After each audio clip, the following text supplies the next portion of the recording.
Monsieur le Premier ministre.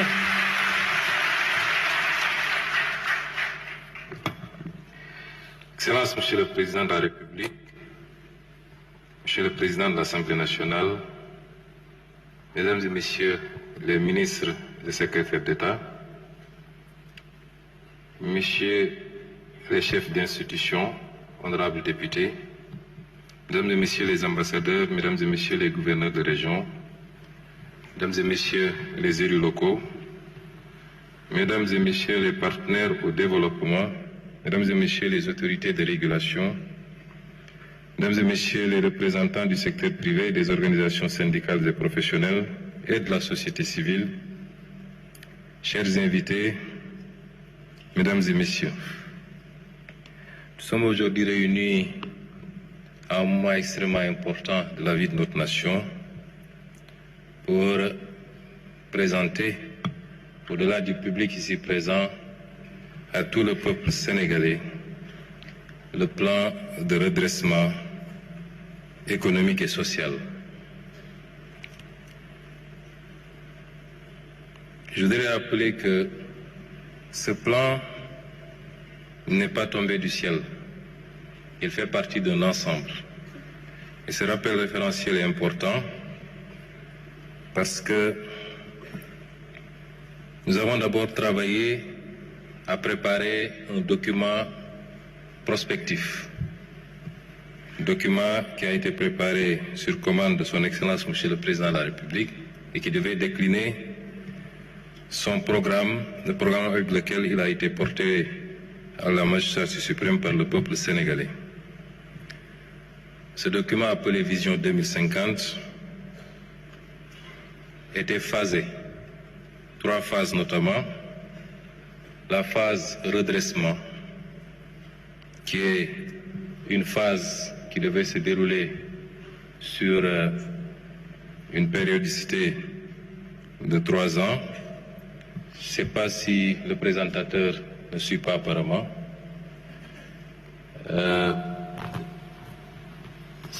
Voilà, une phase de redressement, suivie d'une phase d'impulsion et enfin une phase d'accélération. La phase de redressement devait nous permettre de partager la vision, de mobiliser les citoyens, de poser les premières bases de la transformation et d'engranger les premiers résultats de ce travail. Elle sera suivie de la phase impulsion, qui est la phase de mise en œuvre de l'ensemble des leviers d'amorçage de la transformation et de la poursuite de la mise en œuvre des stratégies filières. Et enfin, une 3e phase, la phase accélération, qui devait nous permettre, comme son nom l'indique, d'accélérer la politique de développement des filières et de visibiliser la croissance engrangée à l'horizon 2050. Si vous regardez ce graphique, vous vous rendrez compte que, et ça nous permet de répondre à une question, parce qu'on a l'habitude d'entendre dire que nous demandons aux Sénégalais de patienter jusqu'en 2050. Si vous voyez les courbes qu'il y a au-dessus de ce graphique, vous vous rendrez compte que les phases ne s'excluent pas. La première phase, celle qui consistait à redresser, démarre évidemment en 2024 avec l'élection du président de la République et se termine quasiment à la fin de ce cycle, c'est-à-dire en 2029. Mais vous vous rendez compte que la courbe jaune qui suit, c'est-à-dire l'impulsion, n'attend pas qu'on ait terminé la phase de redressement. Dès le milieu du mandat, c'est-à-dire d'ici 2026, nous démarrons la phase impulsion qui prendra fin en 2034. Et la phase accélération démarre presque simultanément avec la phase d'impulsion, ou 1 ou 2 ans après le démarrage de la phase d'impulsion. Et donc avant la fin de la première phase, c'est-à-dire le redressement. C'est une action combinée avec plusieurs phases qui ne s'excluent pas, mais avec la priorisation de l'une ou l'autre phase selon les périodes. Le redressement, pour le slide qui suit, doit nous permettre de faire un certain nombre de choses. D'abord, les réformes préalables à des actions futures. Un certain nombre de réformes, réforme des institutions, réforme de la justice, réforme territoriale, décentralisation, déconcentration, et j'en passe. Il faut comprendre donc que la phase de redressement ne commence pas aujourd'hui avec le document que nous vous présentons. C'est l'un des éléments de ces réformes préalables, c'est-à-dire l'assainissement du cadre macroéconomique dont a parlé tout à l'heure M. le ministre de l'Économie. Il faut comprendre donc que cette phase de redressement a démarré depuis les premiers jours du mandat, puisque le président de la République a convoqué les assises de la justice, ça fait partie de la phase de redressement, les assises politiques, ça fait partie de la phase de redressement, un certain nombre d'états généraux sectoriels ont été organisés dans le secteur de l'industrie et du commerce, dans le secteur de l'hydraulique, dans le secteur du transport, entre autres. Toutes ces opérations s'incrustent dans cette phase de redressement. Et donc, vous pouvez situer l'opération, l'exercice d'aujourd'hui dans cette première partie, c'est-à-dire les réformes préalables à des actions futures, dans le sens qu'il concerne un des points, l'assainissement du cadre macroéconomique et l'impact de cet assainissement sur l'économie et sur le social. La deuxième phase, le deuxième élément de cette phase de redressement, c'est les réformes techniques qui préparent le terrain pour le développement d'autres services. Vous aurez dans ces réformes techniques les réformes sur le plan du numérique, par exemple. L'identité numérique unique est un élément important de cette phase. J'allais dire même tout ce qui a été conçu dans le New Deal technologique. Et la troisième phase, c'est la bonne gouvernance et la reddition des comptes. Je crois que sur le terrain de la bonne gouvernance, des actes substantiels ont été posés. Les derniers en date, c'est le paquet de projets de loi qui a été adopté avant-hier en Conseil des ministres portant sur la réforme de l'OFNAC, sur l'accès à l'information, sur la déclaration de patrimoine, entre autres, et sur la reddition des comptes. Le travail se poursuit méthodiquement dans le respect des règles de droit.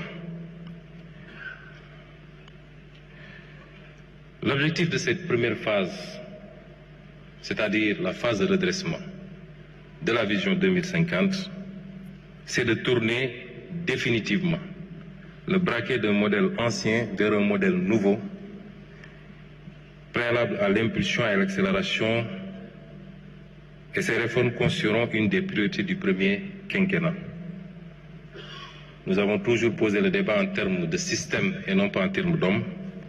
Et un système, c'est beaucoup plus l'interaction de règles, d'attitudes, de comportements. Et les réformes que nous allons entamer dans cette phase de redressement nous permettront de tourner la page de ce système que nous avons souvent décrié pour en ouvrir une autre. Pourquoi maintenant un plan de redressement économique et social? Cela est lié à l'héritage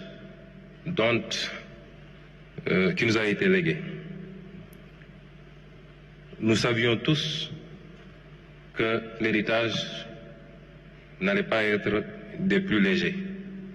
Durant tout le temps passé dans l'opposition, nous l'avons crié fort, nous l'avons dénoncé avec des arguments valables et nous étions même allés jusqu'à prévenir les Sénégalais des difficultés auxquelles il fallait s'attendre, quel que soit le régime qui remplacerait le défunt régime.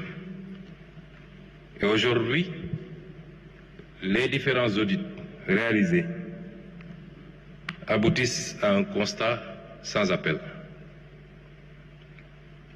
L'audit des finances publiques qui a démarré avec le rapport établi par l'Inspection générale des finances, conforté, pour ne pas dire aggravé, par l'audit de ce rapport par la Cour des comptes, Et enfin, par le rapport de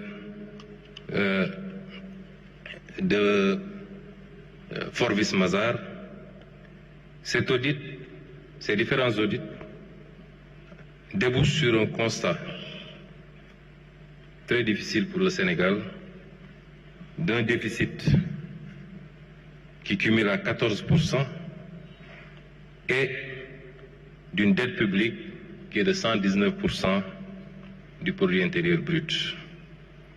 14% contre 4, quelque chose pour cent qui avait été déclaré et 119% contre 74% qui avait été déclaré par l'ancien régime.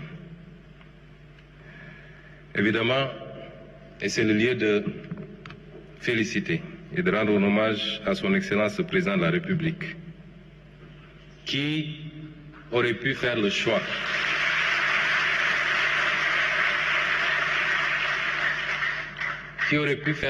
de la dissimulation. Je me rappelle des rencontres tenues autour de lui au palais avec les différents ministres concernés, le ministre des Finances, le ministre du Budget, le ministre des Finances et du Budget, le ministre de l'Économie et le désormais ministre d'État chargé de l'agenda et un certain nombre de ses conseillers, des réunions qui nous avaient permis d'apprécier la gravité de la situation, mais surtout des conséquences de l'exercice de vérité, si on choisissait de dire la vérité. Nous en étions conscients. Et le président a dit, je ne voudrais pas démarrer mon mandat sur un mensonge, je ne voudrais pas le dérouler sur un mensonge et le conclure par un mensonge.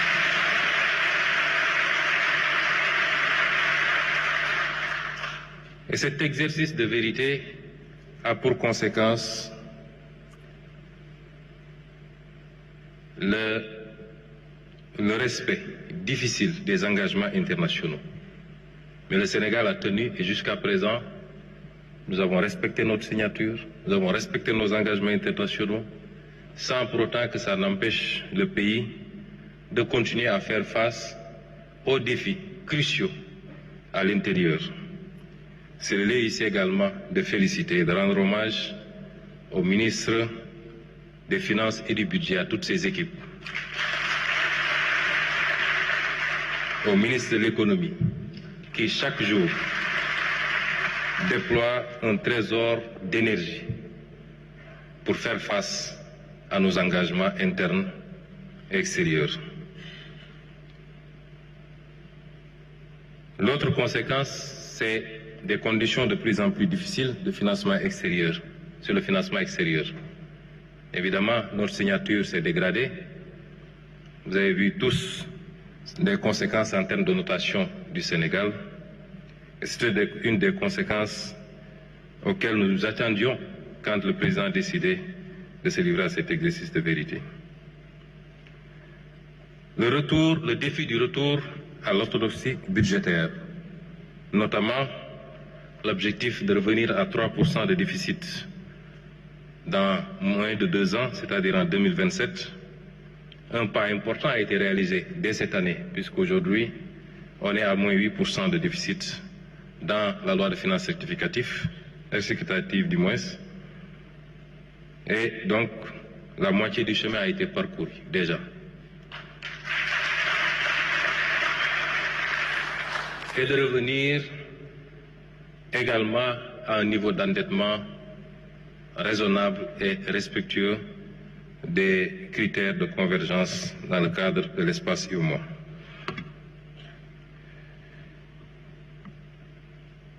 Tout ceci combiné à l'attente légitime des Sénégalais. Nous sommes au XXIe siècle, les peuples sont devenus impatients.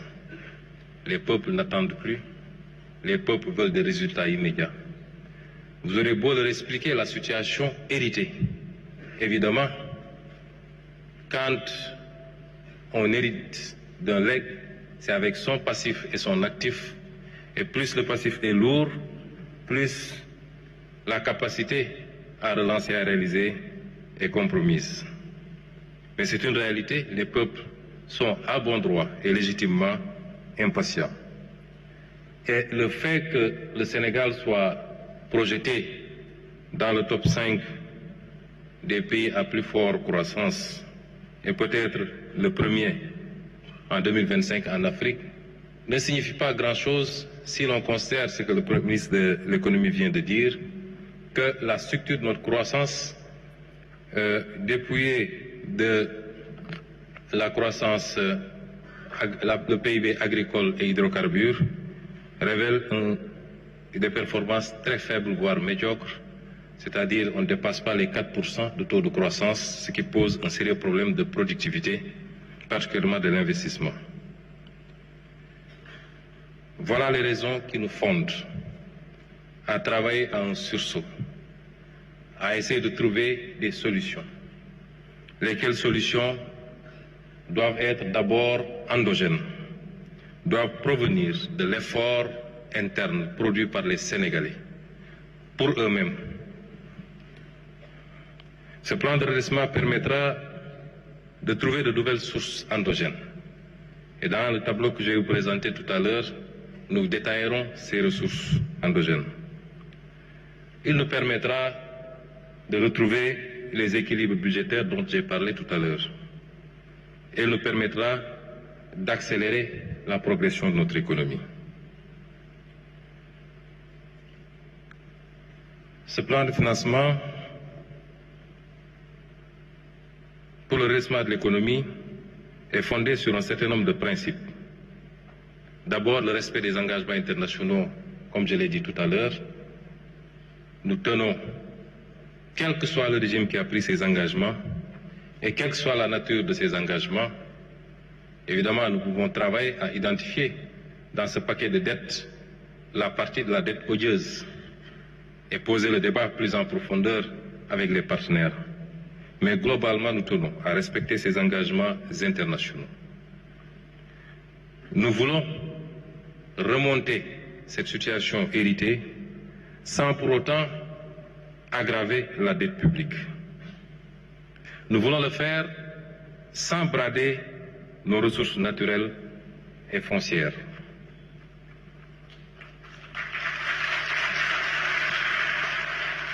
Nous voulons le faire dans une quête de souveraineté dans le secteur bancaire et particulièrement des banques à connotation publique. Nous voulons le faire sans mettre trop de taxes supplémentaires sur les investisseurs au détriment de l'attractivité de notre pays. Nous voulons le faire par un exercice de lutte contre la fraude sous toutes ses formes et nous devons le faire dans le respect de l'équité, dans la contribution financière des acteurs, règles essentielles du droit fiscal. Alors, nous avons entendu beaucoup de développement sur les plans de redressement. En quoi ce plan de redressement est différent des autres? Nous ne sommes pas remontés jusqu'en 1979 pour le PREF, qui semble être le premier plan de redressement, mais comparativement au financement du programme de résilience économique et sociale qui a été élaboré pour faire face aux conséquences de la crise de la Covid-19, dans son modèle de financement d'abord, le PRES avait été financé à 84,5% par les partenaires, au moyen de prêts concessionnels, de dons et de reports d'échéance. L'État, pour un budget prévisionnel de 1 000 milliards, n'avait contribué qu'à hauteur de 102,25 milliards, soit 13%. Le PAP 2A, qui a pris le relais pour engranger les bénéfices du PRES, le PAP 2A projetait un budget de 14 712 milliards qui a fortement bénéficié, plus de 60% au moins, de ressources extérieures. Pour le présent plan de redressement, 90% des ressources sont attendues de la mobilisation de ressources endogènes sans endettement.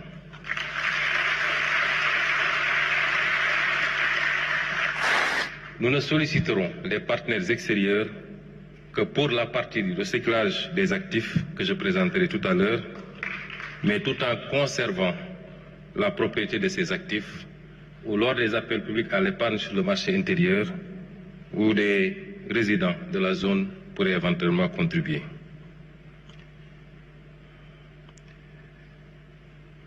Un autre élément de comparaison, c'est que le coût du plan de redressement sera de 33% plus élevé que celui prévu dans le scénario de base, c'est-à-dire le document de programmation budgétaire économique et pluriannuel 2026-2028, qui fait des projections en moyenne d'un peu plus de 5 000 milliards. Considérez que pour ce plan, l'objectif initial que j'avais confié aux équipes, c'était de mobiliser au moins une année budgétaire de plus, d'essayer de rattraper une année budgétaire de plus, qui équivaut sensiblement à la dette cachée, à la dette qui n'a pas été comptabilisée dans nos écritures.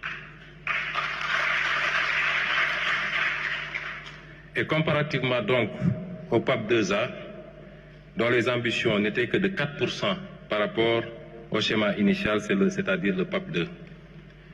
Ces éléments de comparaison nous permettent d'apporter ou d'anticiper sur un certain nombre de réponses et qui recoupent notre volonté, notre discours qu'on a toujours tenu. Hier, ici, lors de la remise des lauréats du concours général, je retiens une phrase prononcée par le président de la République, son souhait de voir les Sénégalais s'approprier du concept de souveraineté. Tout ce plan,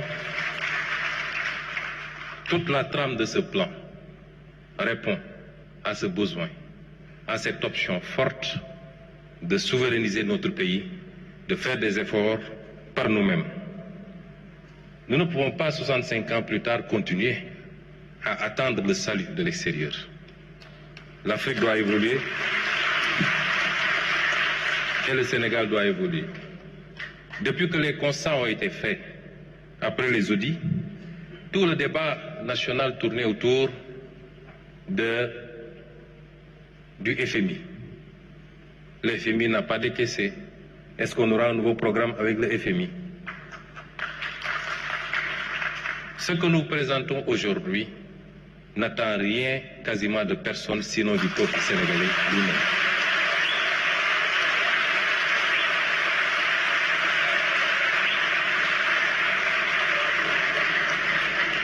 Et c'est fort de ces constats, que nous avons sollicité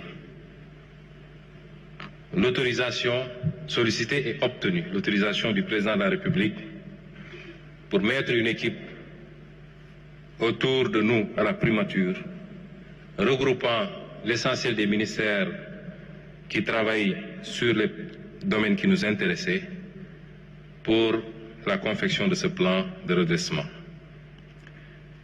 Je voudrais donc, à cette étape, féliciter les hauts fonctionnaires qui ont travaillé à ce plan. Mesdames et messieurs, le Sénégal regorge d'agents dans la fonction publique de qualité.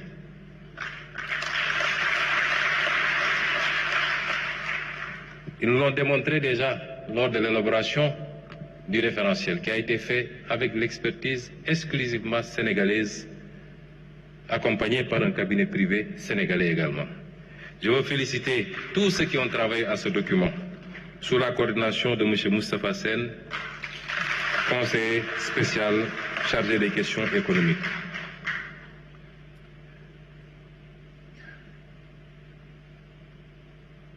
Les chantiers de financement du plan tournent autour de 3. Le premier chantier, c'est la réduction maîtrisée de la dépense publique, du train de vie de l'État. Le second chantier, c'est la mobilisation des ressources domestiques. Et le troisième chantier, c'est le financement endogène complémentaire hors endettement.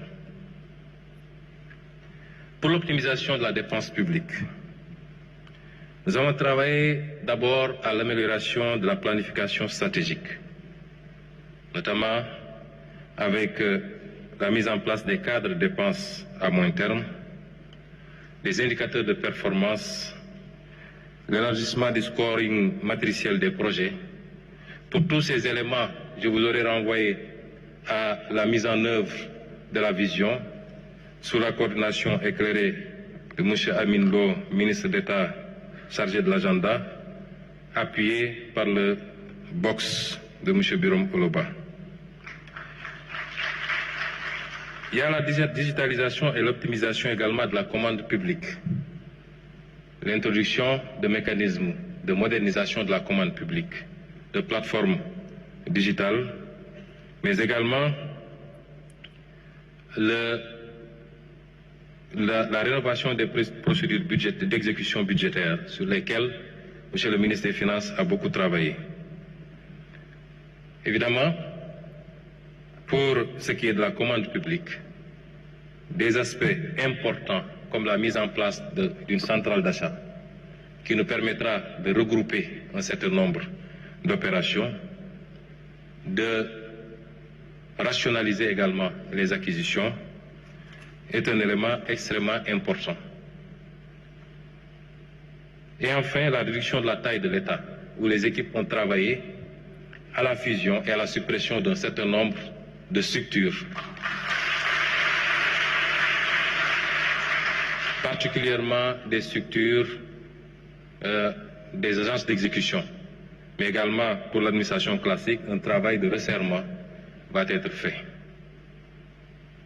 Le second axe, c'est la mobilisation des ressources domestiques. La mobilisation des ressources domestiques vise à aller chercher les niches, d'abord dans le secteur du numérique. Nous avons énormément de niches dans le secteur numérique, qui est le secteur en plein essor, mais qui jusque-là était sous-fiscalisé ou pas du tout fiscalisé dans beaucoup de ces aspects. Dans le tableau que je vais vous présenter tout à l'heure, je reviendrai sur le détail ligne par ligne. Il s'agit de la fiscalisation, par exemple, des jeux de hasard en ligne, comment on appelle ça, du mobile money, des transferts marchands également, et de beaucoup d'autres aspects comme ça, qui n'étaient pas suffisamment fiscalisés ou pas du tout fiscalisés quelque part. Il y a également l'optimisation des revenus du foncier. Chers amis, le foncier est un élément important de patrimoine qu'il convient de fructifier en évitant le plus possible de céder. On peut l'utiliser comme levier financier et levier des fonds. Le foncier bâti comme le foncier non bâti. On peut l'utiliser également pour permettre l'accès aux droits, aux titres, contre paiement de sommes bien précises, ce qui permettrait à la fois d'engranger des recettes substantielles pour l'État, mais de sécuriser également la possession pour les citoyens. Les amendes et redevances, une longue liste a été établie pour renforcer les amendes et les redevances par rapport à certains types d'infractions, par exemple au code de la route et beaucoup d'autres infractions de ce genre, dont les conséquences sont incalculables en perte de vies humaines et en dégâts matériels. Le recyclage d'actifs, nous avons beaucoup d'actifs qui nous ont coûté extrêmement cher, qui justifient une bonne partie de la dette. Les actifs portuaires, aéroportuaires, autoroutières, ainsi de suite, qu'il convient de recycler, avec l'option pour nous, toujours, de garder la propriété. Nous avons la possibilité de la concession, nous avons la possibilité de l'ouverture du capital, comme nous avons la possibilité de la cession. Nous écartons pour le moment toute possibilité de céder, mais nous pouvons concéder la gestion, particulièrement au secteur privé, et nous souhaitons qu'il soit prioritairement national, avec un partage des gains sur les dividendes.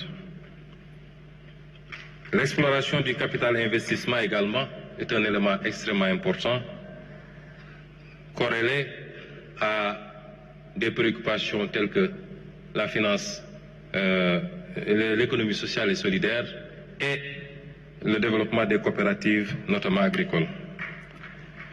La fiscalité environnementale qui, comme vous le savez, a un double objectif, à la fois dissuasif sur la pollution et donc environnementale, mais un objectif également de mobilisation de recettes, ce qu'on appelle la fiscalité verte et la fiscalité bleue sur la pollution et les différentes formes de pollution. Le financement durable, vert bleu, énormément de fonds existent aujourd'hui, qui sont des fonds gratuits souvent, les fonds verts et les fonds bleus. À travers le monde, le Sénégal est parti à un certain nombre de conventions, notamment sur la transition écologique juste, qui peuvent aujourd'hui venir abonder également cet effort. Et enfin, la rationalisation des différentes subventions. Le ciblage, un peu trop, essayer de cibler pour toucher les vrais, ceux qui ont vraiment besoin de ces subventions, aussi bien dans le domaine de la pêche, dans le domaine de la distribution des produits d'hydrocarbures, ainsi de suite, pour éviter que des gens de la couche moyenne ou même des gens très aisés puissent continuer à capter les subventions au détriment de ceux qui en ont vraiment besoin. Et enfin, les troisièmes sources de financement, c'est le financement endogène et les ressources complémentaires. Je veux citer ici l'appel public à l'épargne dont nous usons de plus en plus pour mobiliser des ressources sur le marché intérieur en monnaie locale, parce que l'un des problèmes de notre dette aussi, c'est que nous empruntons à monnaie étrangère alors qu'on doit rembourser en monnaie locale. Ça pose un problème sérieux et aujourd'hui, il faut dépasser, de plus en plus recourir à d'autres modèles qui nous permettent de mobiliser des fonds sur le marché local, de financer notre dette en monnaie locale, et la dette en monnaie étrangère doit cibler au maximum possible des activités qui génèrent des revenus en devises, notamment l'exploitation des hydrocarbures, du pétrole et du gaz ou le secteur minier. La promotion d'un secteur bancaire national fort, c'est-à-dire le secteur bancaire à capitaux majoritairement publics. Les débats sont encore en cours sur la nécessité ou non de fusionner un certain nombre d'instruments que nous avons, le fonds 6, le fonds GIP, un certain nombre d'autres banques, la banque agricole, ainsi de suite, pour, à l'image d'un certain nombre de modèles, avoir un instrument de financement de l'économie et de développement fort et structuré. C'est des débats qui seront tranchés par Son Excellence le Président de la République. Des missions de benchmarking seront envoyées très bientôt pour nous approprier les expériences vécues ailleurs. La finance islamique qui est un levier important, notamment par le soukouk, qui est une forme d'emprunt obligataire mais respectant un certain nombre de normes. Le Sénégal en a déjà usé pour la réflexion du building administratif et du ministère de l'Intérieur des Finances, si je ne m'abuse. C'est des leviers qui permettent de lever des financements sains, comme le recours au mécanisme du WACF et beaucoup d'autres mécanismes de financement islamique. La renégociation des contrats stratégiques. Un travail est en train d'être fait. Vous me permettrez de féliciter également à ce niveau l'équipe qui y travaille, le comité de lecture, dirigé par le conseil spécial El Hadji Ibrahima Diop, qui a déjà renégocié beaucoup de contrats et de conventions. Je me rappelle, lors de nos écrits quand on était dans l'opposition, nous nous référions aux statistiques de l'OCDE, qui chiffrait à peu près les surfacturations dans les marchés publics, dans les pays à économie avancée, comme on dit, à peu près 11%. Pour le travail que nous avons commencé à faire, qui touche peut-être principalement le secteur des BTP, un peu l'énergie, un peu la santé, etc., le constat c'est que nous sommes déjà à 18% de surfacturation sur les marchés publics. Et les gains qu'on ferait Rien qu'en assainissant ce volume dans le budget d'investissement, nous permettrait d'engranger des profits significatifs.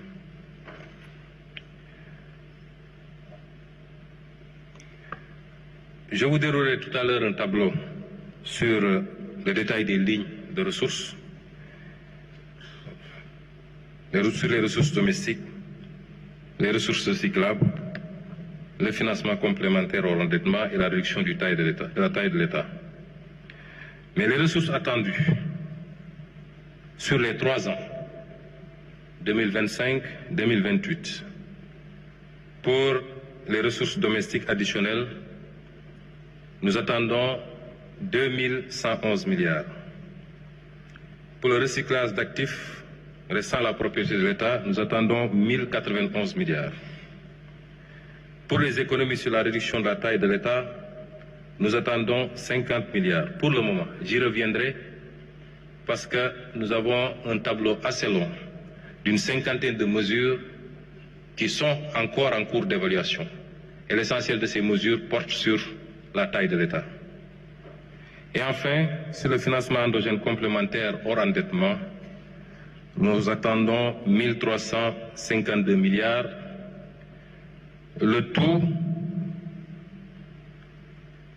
nous permet de nous projeter sur 4605 milliards pour le moment, en attendant les autres mesures à évaluer, qui sont des mesures très importantes et qui, selon mes estimations, nous permettront d'ajouter peut-être 2000 à 2600 milliards à ce tableau. Et l'injection de ces ressources doit générer à peu près 1062 milliards de recettes fiscales, ce qui sera réparti sur les 3 années. La première année, 274 milliards, la deuxième, 444 milliards et la troisième année, 344 milliards. Ce qui nous donne un total de ressources projetées de 5667 milliards provisoirement.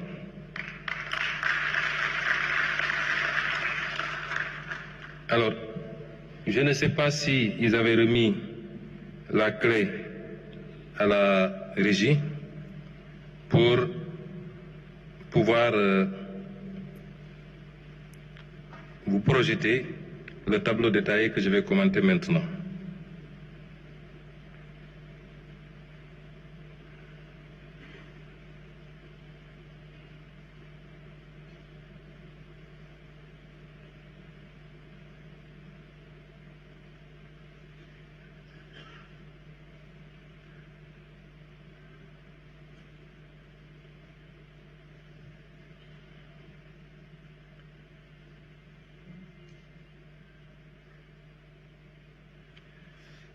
Pour les différentes rubriques,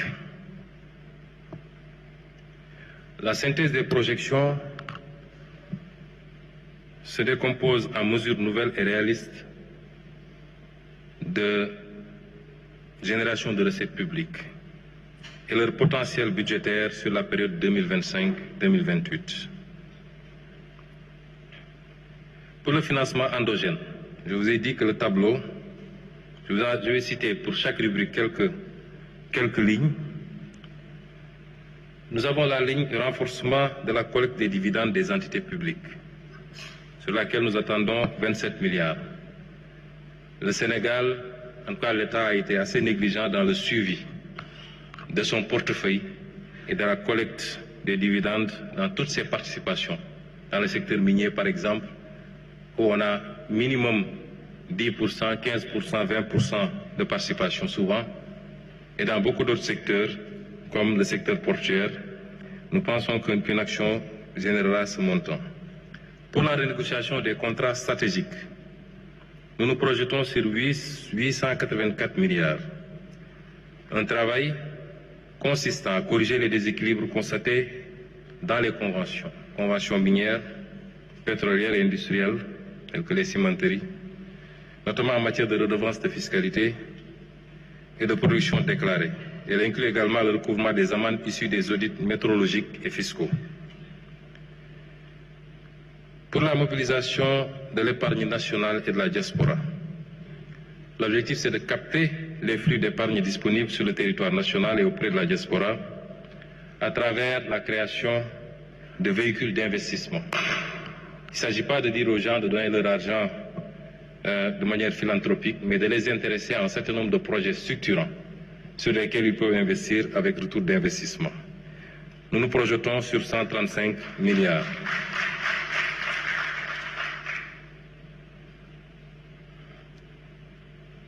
Sur le déploiement des financements participatifs et solidaires, le WAPF, les instruments tels que le Soukouk et les plateformes de crowdfunding, nous projetons 300 milliards. Pour l'approvisionnement gaz par GTA, un élément extrêmement important. Parce qu'aujourd'hui, les contrats de recherche et de partage de production autorisent le Sénégal à notifier ses besoins au plus tard le 1er octobre pour l'approvisionnement de son marché local. Ce que nous avons fait pour 2026. Les gains sont de 177 milliards ou de 143 milliards sur 2026 seulement, selon l'application au nom de la pénalité de 25% prévue et que BP peut vouloir appliquer. Et l'impact sur le kilowattheure, c'est de le faire passer de 115,93 francs kilowattheure aujourd'hui à 76,18 francs kilowattheure. Et donc sur les 3 ans, l'impact attendu est de 435 milliards. Pour les actifs détenus par la SOGEPA, qui peuvent être utilisés comme effet de levier, nous nous projetons à 341 milliards. Pour ce qui est de la régularisation du renouvellement de concessions des opérateurs téléphoniques également, nous nous projetons à 200 milliards. Sur les frais de visa électronique que nous avons décidé d'appliquer pour l'entrée sur le territoire national, aux pays hors Afrique et aux pays africains qui nous appliquent le visa, nous nous projetons à 60 milliards. Sur le recyclage d'actifs comme les autoroutes, nous nous projetons à 126 milliards. Par rapport à la réduction du train de vie de l'État, je vous avais dit tantôt que pour le moment, une seule mesure sur la dizaine de mesures, une seule mesure est pour le moment évaluée. C'est la restructuration du secteur parapublic, notamment la suppression et la fusion d'agences, et elle nous donne un gain de 50 milliards. Les 8 ou 9 autres mesures sont en cours d'évaluation et je peux vous en citer quelques-unes qui sont des mesures fortes relativement à la réduction de la taille de l'État ou du train de vie de l'État. J'ai parlé tantôt de l'élimination des surfacturations sur les marchés et les chantiers publics, la réduction des subventions accordées à certaines entités publiques qui doivent pouvoir avoir leur autonomie financière, la réduction sélective et progressive des subventions aux équipements de pêche, des détaxes de carburant, etc., l'économie sur les frais liés à l'organisation des élections. Je crois que les conclusions du dialogue politique nous permettraient de le faire, rien qu'avec le bulletin unique. Je passe sur les autres.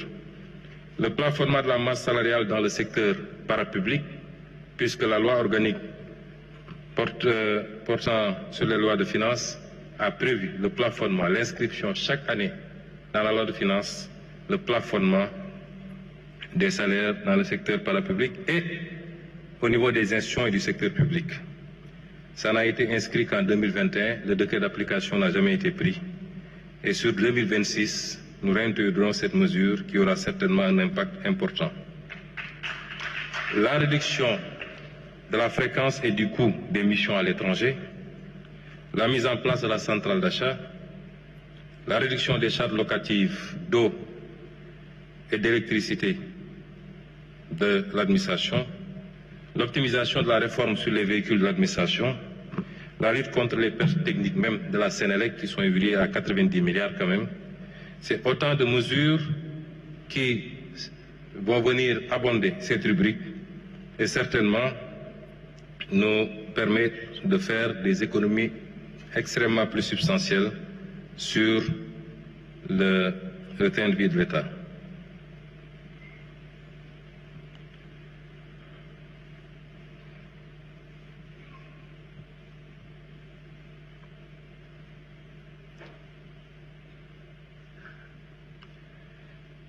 Donc, après ce volet,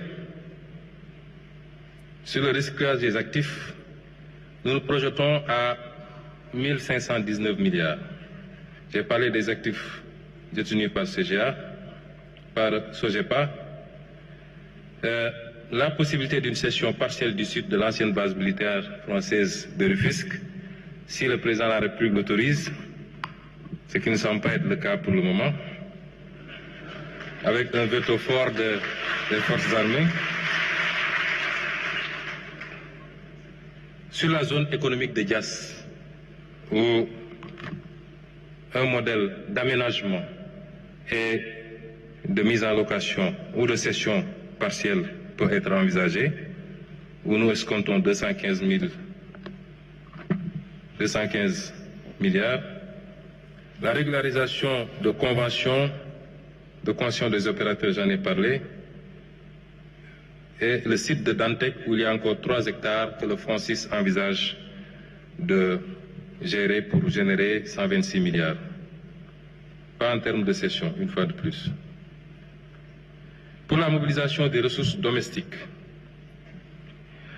nous envisageons avec la mise en concession ou vente partielle de terrains viabilisés des zones à fort potentiel économique. Je veux dire ici, pour les besoins sociaux à des Sénégalais de toutes les couches, mais particulièrement des couches les moins favorisées, mais également pour les besoins du tourisme, où la SAPCO et ses agences dans l'aménagement de sites dans la Petite Côte, Mbodienne et autres, dans le sud à Béné, etc. Et pour les programmes immobiliers et logistiques. L'évaluation de l'assiette et des droits additionnels nous projette sur 80 milliards. Pour les redevances audiovisuelles, le ministre a commencé déjà un travail important, M. Ali Oussal, ministre des Télécommunications. Il s'agit ici d'aller au-delà de ce qu'il a commencé et de fiscaliser tout ce qui est publicité en ligne, les vidéos sur demande, notamment les plateformes telles que Netflix et autres, les services numériques. On se projette à 16 milliards. Le e-commerce, les revenus d'influenceurs qui, quelquefois, encaissent beaucoup d'argent.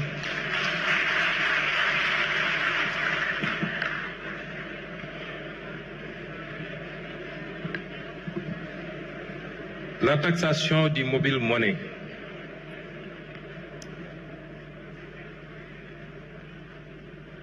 La taxation du mobile money qui existe déjà, mais qui se fait sur des bases très faibles.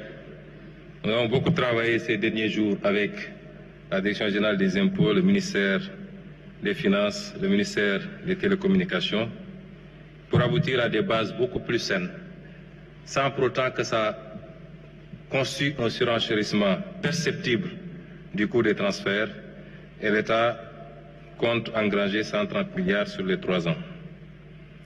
La taxation des transactions marchandes,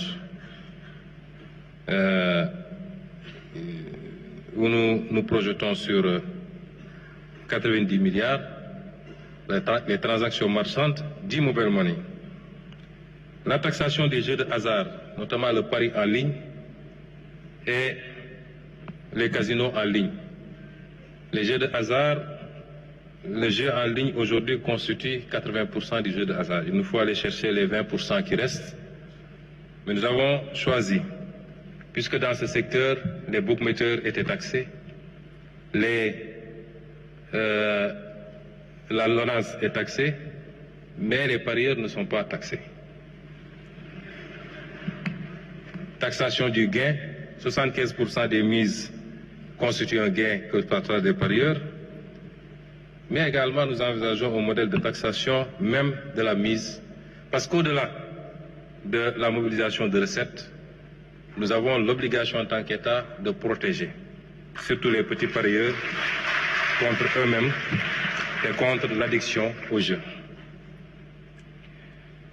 L'augmentation du taux de la taxe sur le tabac, c'est le même principe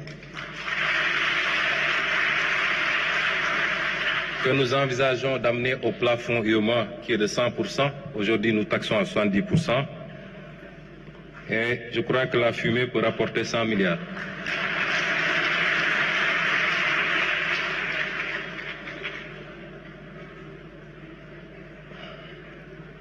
Le relèvement de l'âge limite d'importation des véhicules de tourisme. C'est une forte demande de la diaspora.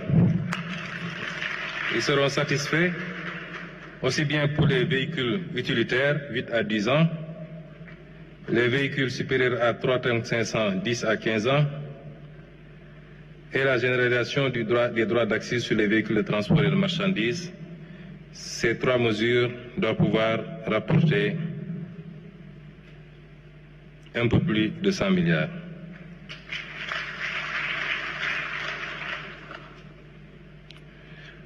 La réactivation des droits à l'importation pour les téléphones portables, qui avait été suspendue avec la redevance RUTEL, mais tout le monde convient, les autorités douanières, le ministère de l'économie et des finances, qu'il est temps de remettre en place cette taxation et les projections sont à 200 milliards. Je voudrais dire que tous les chiffres que nous vous avançons ici sont des chiffres minorés. J'ai demandé à l'équipe de prendre les options les plus minimalistes possibles pour nous aménager une marge d'erreur substantielle.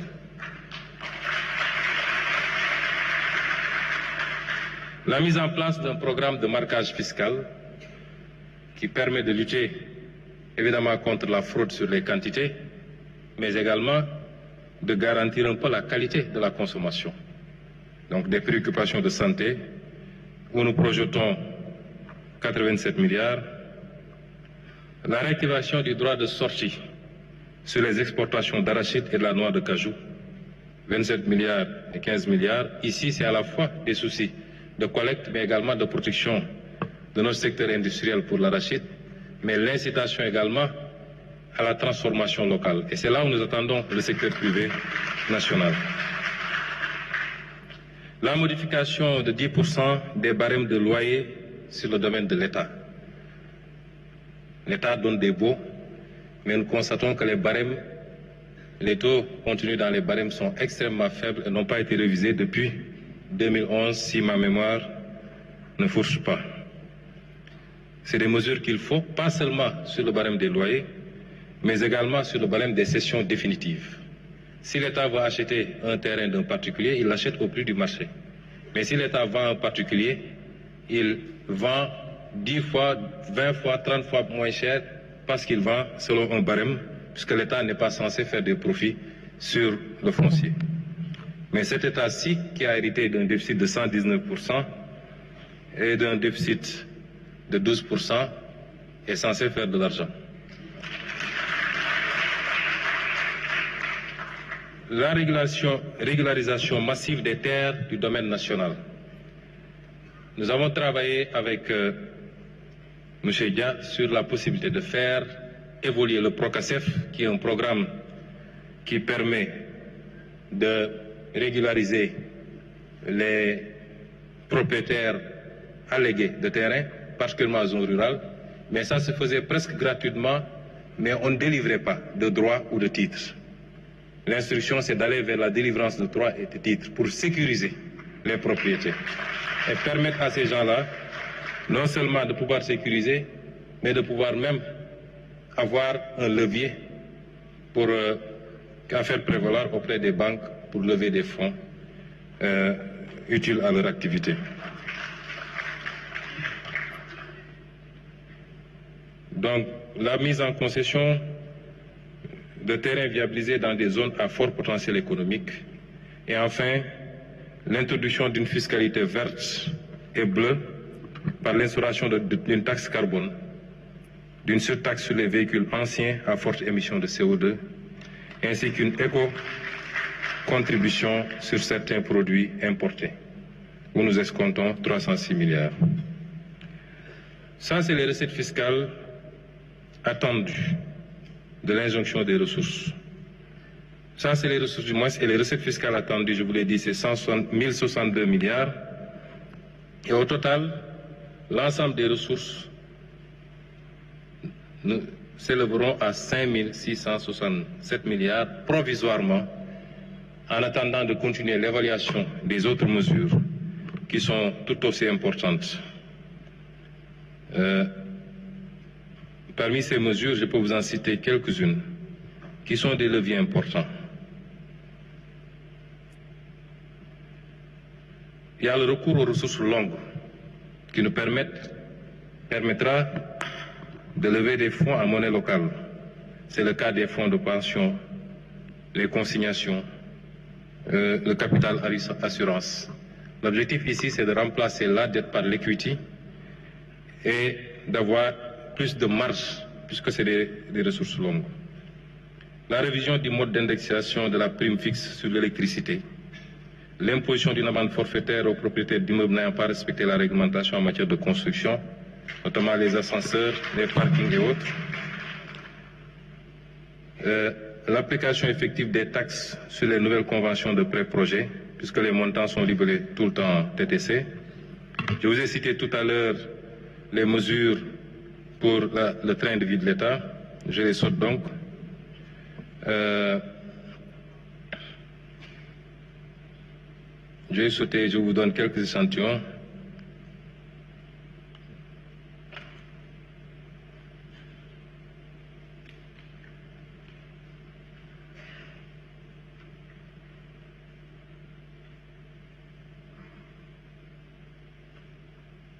Donc, l'application du droit de sortie sur les exportations de produits miniers non couverts par la stabilisation fiscale, la taxation des occupants sans droit ni titre, la traque et la sanction des fausses quittances, des faux certificats de taxes, des certificats recyclés. Nous sommes en train de faire ce travail sous la supervision du président de la République. Je ne vous en dirai pas davantage puisqu'il est en cours, mais la lutte et la compression de la fraude sur ces aspects-là va générer énormément de ressources. J'ai parlé de la subvention modulée du carburant, donc le ciblage.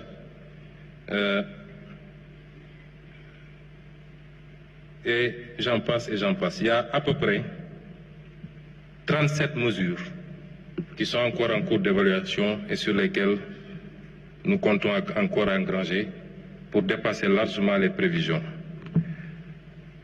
L'exercice auquel nous nous livrons n'est pas seulement un exercice conjoncturel. C'est vrai, il y a une situation qui l'exige. Ça ne nous a pas été imposé de l'extérieur pour une fois. C'est souverainement qu'on a décidé de le faire. Mais au-delà de cette situation conjoncturelle, cet exercice nous permet de répondre à une des positions que nous avons toujours défendues. C'est que nous avons la capacité de faire évoluer de manière substantielle notre budget. Nous avons toujours dit que nous n'avons pas exploré peut-être le tiers de nos capacités. Ce qu'il faut retenir aujourd'hui, c'est que l'instauration de ces mesures et leur prolongement au-delà de ce délai de 3 mois doit nous permettre de hisser substantiellement le budget de l'État du Sénégal et d'offrir plus de possibilités à l'État de répondre aux préoccupations des Sénégalais. Pour revenir au PowerPoint, monsieur le technicien, je voudrais parler maintenant des axes du plan de redressement. Le plan de redressement vise à mobiliser ces ressources, mais pourquoi faire? Orienter vers quoi? Nos objectifs, c'est d'abord les services sociaux de base qui bénéficieront d'un financement plus conséquent. Le premier axe, donc, c'est l'appui aux ménages. Dans l'appui aux ménages, nous avons une offre plus importante, mieux orientée, de biens et services sociaux. Je vais parler des services liés à la santé, à l'éducation, à l'enseignement supérieur, au logement social décent, à l'accès à l'électricité et à l'eau, particulièrement dans le monde rural. C'est également l'obtention des titres de propriété facilités pour sécuriser les ménages. Et c'est les aides aux ménages pauvres, notamment la bourse de sécurité familiale, qui sera renforcée. C'est également une des préoccupations essentielles du président de la République et de mon gouvernement, c'est continuer à rendre le coût de la vie abordable pour nos concitoyens. Par l'approvisionnement, un meilleur approvisionnement du marché et éventuellement une baisse des prix des denrées.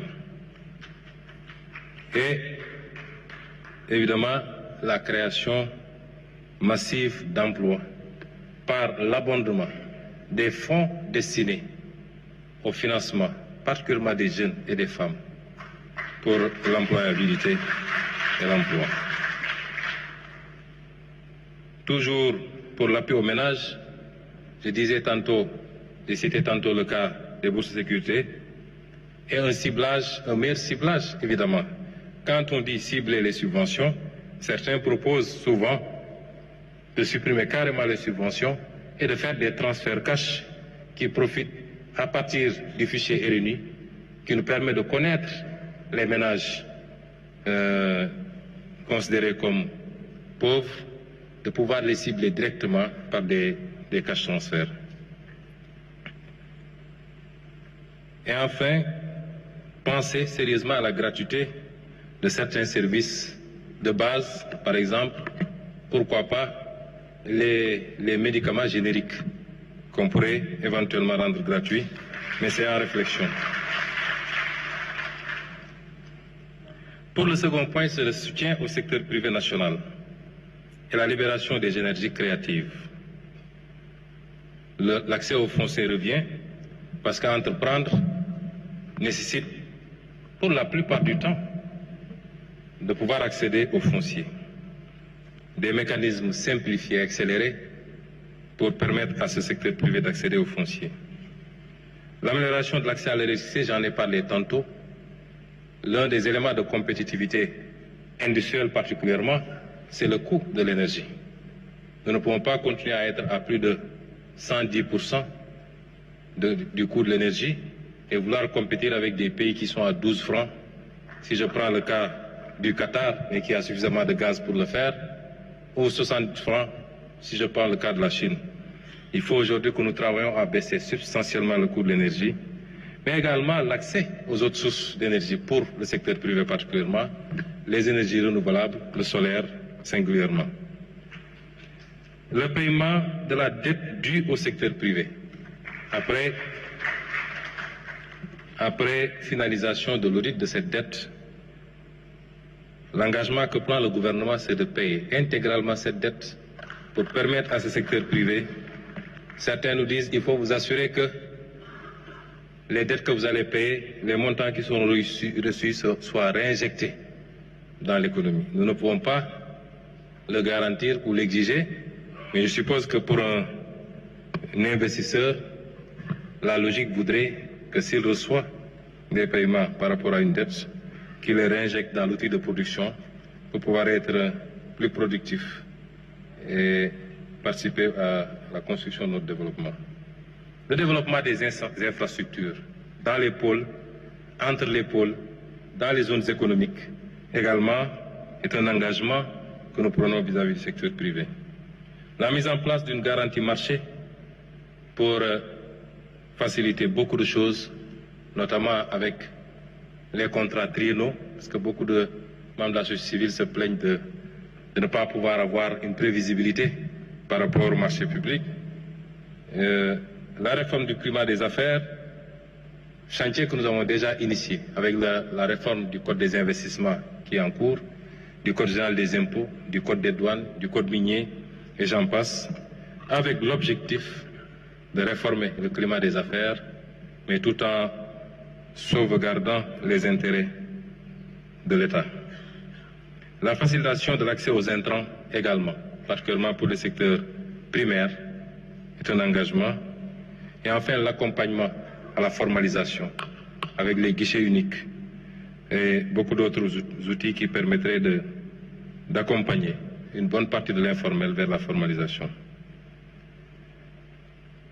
L'autre élément, c'est le développement des secteurs prioritaires, l'agriculture, la pêche et l'élevage.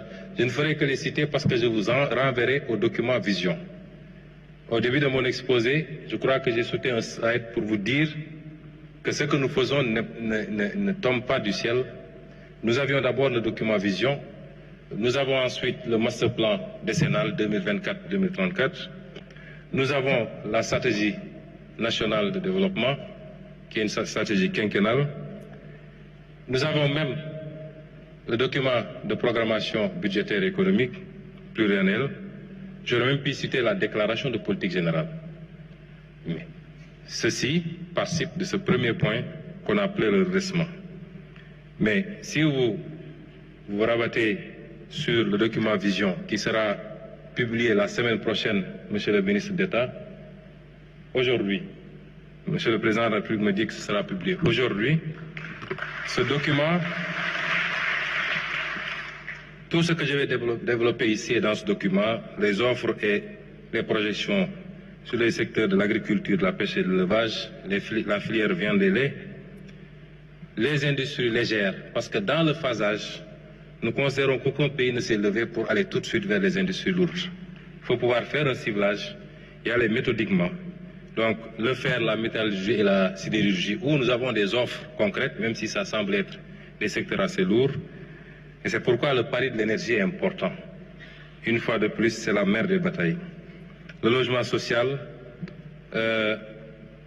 pas ici sous le volet social, mais c'est des entreprises qui viendront faire des offres. L'agro-industrie, le tourisme, les BTP, le numérique. L'industrie pharmaceutique, chimique légère, l'industrie culturelle et créative, le textile habillement, les matériaux de construction et l'agro-industrie. Quels sont maintenant les impacts attendus?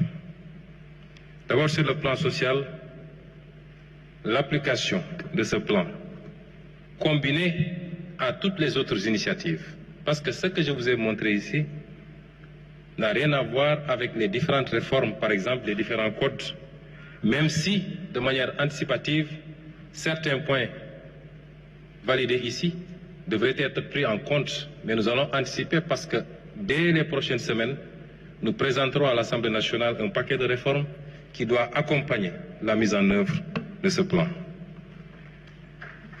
L'amélioration de la situation sociale des ménages en milieu rural et urbain, la facilitation de l'accès aux services sociaux de base, l'adoption de nouvelles mesures de baisse des prix de denrées, le renforcement du socle de protection sociale, la promotion de l'entrepreneuriat pour les jeunes et les femmes. Je pense que je peux passer sur ces slides puisque j'ai déjà détaillé ces aspects plus haut. Et enfin, les impacts budgétaires attendus. C'est que ces ressources que nous voulons mobiliser conforteront la position de l'État par rapport à nos ambitions de souveraineté. Je le rappelle encore, il ne faut pas qu'on fasse des confusions. La souveraineté ne veut pas dire l'autarcie. Vous entendez des gens qui vous disent, oui, ils parlent de souveraineté, pourtant ils empruntent. Ce n'est pas ça la souveraineté. La souveraineté, c'est avoir le choix dans les schémas que vous mettez en place, qu'on ne vous impose pas des modèles. C'est de pouvoir dire, ma priorité, c'est de mobiliser sur les marchés, dans les conditions les plus favorables, les taux les plus favorables, les maturités les plus favorables, et de ne recourir au multilatéral et notamment au FMI qu'en dernier ressort parce que je n'aurai pas d'autre solution. C'est le contraire de ce qu'on fait actuellement. C'est ça la souveraineté. Mais ce qui vous permet d'être à l'aise sur ça, c'est votre capacité à mobiliser des ressources endogènes, à assainir votre cadre macroéconomique. Et c'est ce travail qui va nous permettre effectivement de conforter la position de l'État. C'est le respect de nos engagements internationaux qui seront plus facilités. C'est la contribution. On ne dit pas que c'est ce plan qui va le faire à lui seul, mais il contribuera substantiellement à l'objectif d'atteinte de ramener le déficit à 3% en 2027. Mesdames et messieurs, nous voici arrivés au terme de notre exposé. Ce que je voudrais dire aux Sénégalais, c'est que nous parlons souvent de souveraineté. Moom sa bopp, mais moom sa bopp am na lu ko jiitu. Li ko jiitu mooy mënal sa bopp.